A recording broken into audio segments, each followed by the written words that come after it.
Pre board पास आ गए हैं ना, और कितनी सारी प्रॉब्लम चल रही हैं। सबसे बड़ी प्रॉब्लम तो ये है कि अभी तक सिलेबस इनकम्प्लीट है। प्री बोर्ड की डेट आ गई है, सिलेबस इतना सारा बचा है। आखिर किस स्ट्रैटेजी से आप इतने सारे सिलेबस को कम समय के अंदर कंप्लीट कर सकते हो? अगला डाउट, डिफिकल्टी लेवल। क्या प्री बोर्ड का पेपर बहुत ज्यादा टफ आएगा? क्योंकि सीनियर से बोलते हैं कि प्री बोर्ड का तो पेपर बहुत टफ होता है, मार्किंग बहुत ज्यादा टफ होती है, टीचर्स नंबर नहीं देते हैं। और अगला डाउट, मार्क्स नहीं आए तो? अगर हमारे प्री बोर्ड के अंदर कम मार्क्स आ गए तो क्या होगा? क्योंकि बहुत सारे स्कूल्स के अंदर एक रूल होता है कि अगर प्री बोर्ड में कम मार्क्स आए तो शायद आपको साइंस स्ट्रीम नहीं लेने देंगे क्लास 11th के अंदर। तो ये सारी प्रॉब्लम के आखिर क्या सोल्यूशन है? एक ऐसा रोड मैप दूंगा ना जिसकी मदद से प्री बोर्ड के अंदर आप बहुत अच्छा स्कोर करके आने वाले हो। तो हाय एवरीवन, मेरा नाम है Prashant, mentor of thousands of students. आज बात कर रहे हैं प्री बोर्ड की एक ऐसी स्ट्रैटेजी जिसकी मदद से तुम बहुत अच्छे मार्क्स लेकर आने वाले हो। मुझे पता है यार, सारी प्रॉब्लम अभी तक सिलेबस नहीं हुआ है ना, उसके अलावा डर अलग लग रहा है, इतना सारा समय खराब कर दिया है। देखो रियलिटी ये है ना कि तुमने जब ये साल शुरू हुआ था अप्रैल के अंदर, सपने देखे थे, सोचा था बहुत जल्दी सिलेबस खत्म करेंगे, बहुत मेहनत से पढ़ाई करेंगे, बट कहीं ना कहीं तुमसे चूक हो गई। इस चीज को मानो कि ठीक है, मुझसे गलती हुई है, मेरी मिस्टेक है, बट अब से मुझे ही इस मिस्टेक को सुधारना है। कैसे सुधारोगे? मेहनत ज्यादा लगानी पड़ेगी और सही स्ट्रैटेजी को फॉलो करना पड़ेगा। ठीक है, तो 5 स्टेप की एक ऐसी स्ट्रैटेजी लेकर आया हूं ना तुम्हारे लिए, जो कि एक सीक्रेट स्ट्रैटेजी है प्री बोर्ड में अच्छे मार्क्स लाने के लिए। पहली टिप बताता हूं अपनी एक सिंपल सी कहानी के साथ। देखो, मैं भी तुम्हारी तरह था और मुझे भी प्री बोर्ड का याद है। मेरा जो सिलेबस था ना प्री बोर्ड से पहले, वो केवल 50% हुआ था और प्री बोर्ड के लिए बचे थे केवल और केवल 15 दिन। मुझे अभी कमेंट में ये भी बताना तुम्हारे प्री बोर्ड कब है, डेट लिख देना अपने प्री बोर्ड की फटाफट से कमेंट के अंदर, ताकि मुझे पता चल पाए तुम्हारे प्री बोर्ड में कितने दिन है। ज्यादा से ज्यादा 15 दिन, 20 दिन, 1 महीना, 1.5 महीना या फिर 5-6 दिन, इतना ही होगा, इससे ज्यादा तो नहीं होगा, है ना। तो मेरा भी ऐसा ही हाल था और मेरे सिर्फ 50% सिलेबस हुआ था। अब मैंने क्या गलती करी ना, मैंने उन कम दिनों के अंदर ज्यादा सिलेबस कवर करने की कोशिश करी। मैंने क्या करा, कुछ ही दिनों के अंदर ये 50% सिलेबस 90% तक कर दिया। कैसे करा? मैंने ना वीडियोस देखी, शॉर्ट वीडियोस देखी, है ना। मैंने क्वेश्चन प्रैक्टिस नहीं करी, मैंने सिर्फ शॉर्ट वीडियो देखी और मुझे ऐसा लगा कि शॉर्ट वीडियो देखने से तो सिलेबस खत्म हो जाता है, क्वेश्चन प्रैक्टिस तो कौन ही करता है। मैंने ये करा।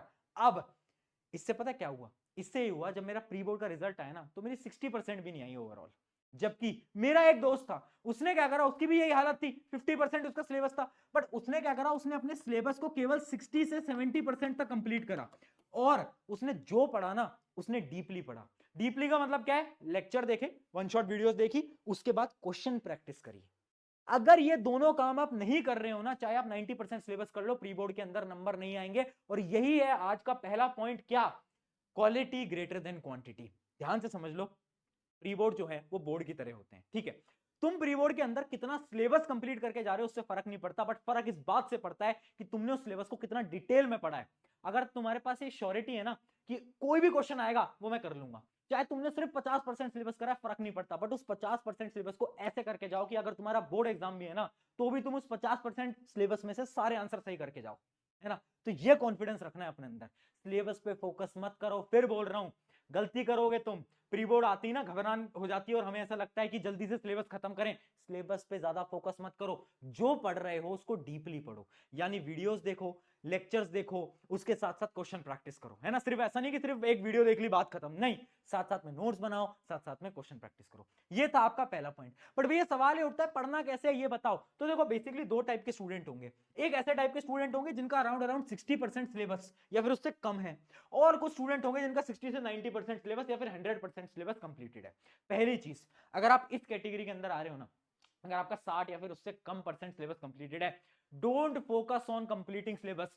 मत करना फोकस, ठीक है। अगर तुम 70-80% सिलेबस भी कर लोगे ना, 60% भी कर लोगे, उतना भी बहुत है, उसमें भी अच्छे नंबर आ जाते हैं। तो ज्यादा सिलेबस पे फोकस मत करो, तुम जो पढ़ रहे हो ना उसको डिटेल में पढ़ो। कैसे पढ़ना है भैया? एक छोटा सा रोड मैप बता दो। हमारा अगर 60% से कम सिलेबस कंप्लीटेड है, सिंपल सी बात है, वन शॉट उठाना है ना। वन शॉट वीडियो साइंस की तुम मेरी देख ही सकते हो, तुम्हें पता है ना, या फिर रैपिड रिवीजन, जो भी तुम्हें देखनी है। उसके साथ साथ आपको नोट्स बनाने हैं, साथ साथ में, है ना, साथ साथ में नोट्स बना लो। और उसके बाद क्या करो, क्वेश्चन बैंक से क्वेश्चन सॉल्व कर लो, ठीक है।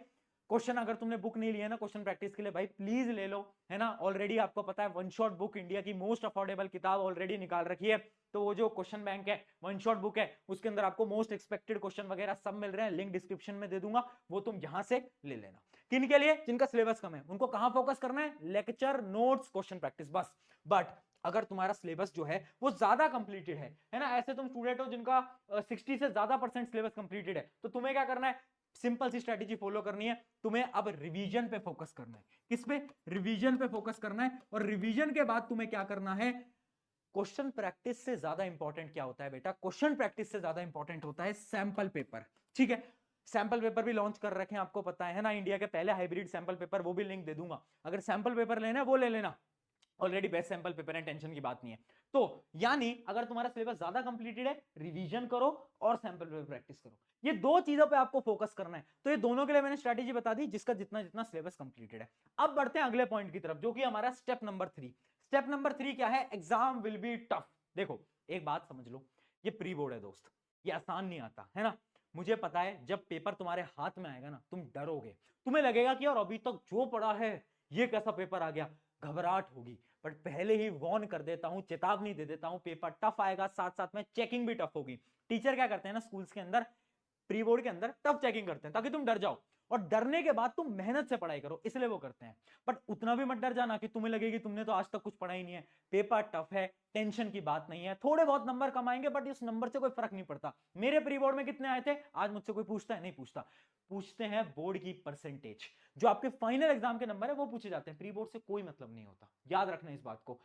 और याद रखना प्री बोर्ड को फिर भी आप थोड़ा बहुत सीरियसली देना, जो आपको अभी स्ट्रैटेजी बताई ना उसको फॉलो करना, बट घबराना नहीं है, डरना नहीं है। अब बढ़ते हैं हमारे अगले पॉइंट की तरफ, जो कि है टाइम मैनेजमेंट। देखो बहुत सारे ऐसे बच्चे हैं जिनके में मेल मेरे पास आते हैं, वो बोलते हैं भैया हमारी प्रिपरेशन तो कुछ भी नहीं है, क्या हम हमारे प्री बोर्ड को स्किप कर दें?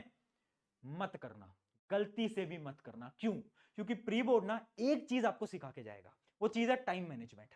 देखो जब हम एग्जाम में होते हैं ना, हमारे पास एग्जाम का प्रेशर होता है, एक घड़ी होती है जिसमें टाइम कम हो रहा होता है, हमें डर लग रहा होता है, पेपर हमारे हाथ में होता है, हमें लिखना होता है। वो जो प्रेशर होता है ना बेटा, वो प्रेशर अलग ही होता है। और उस समय पर तुम्हें जो क्वेश्चन आता भी होगा ना, उसमें भी तुम ज्यादा टाइम लगाते हो।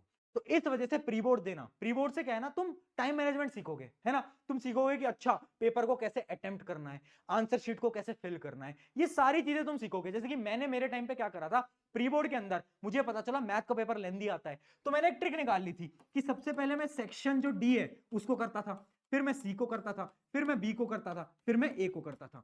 तो ये ट्रिक मुझे कैसे पता चली? मेरे प्री बोर्ड की मदद से मुझे पता चला ये मेरी ट्रिक है। आप जब प्री बोर्ड दोगे तो आपको भी पता चल जाएगा आपकी कौन सी बेस्ट ट्रिक काम करेगी। तो याद रखना pre board is important for time management.